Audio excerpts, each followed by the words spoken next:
Welcome to Beako Smart Bird Feeder Installation Guide.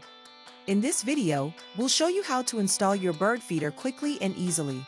Simply use the timestamps to skip to any section you need. Here are some tips for you.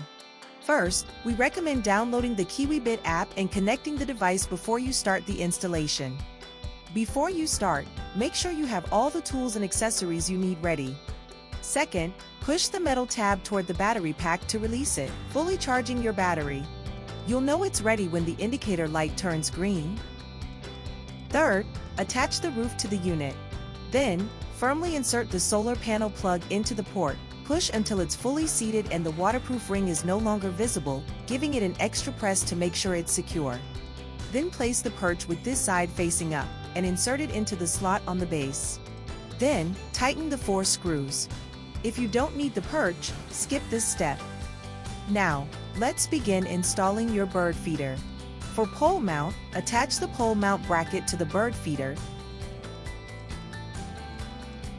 Then turn the knob clockwise and tighten hex screws to secure the feeder.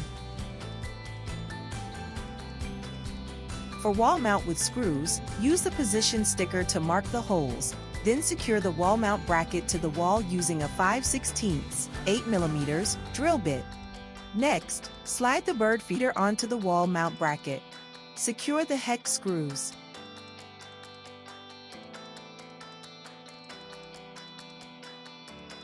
For strap mount, fasten the wall mount bracket to a tree using the strap. Slide the bird feeder onto the wall mount bracket and tighten hex screws clockwise.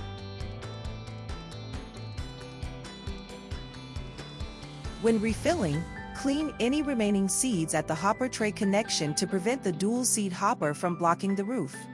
After refilling, slowly pull out the feed switch valve to let the seeds flow into the tray.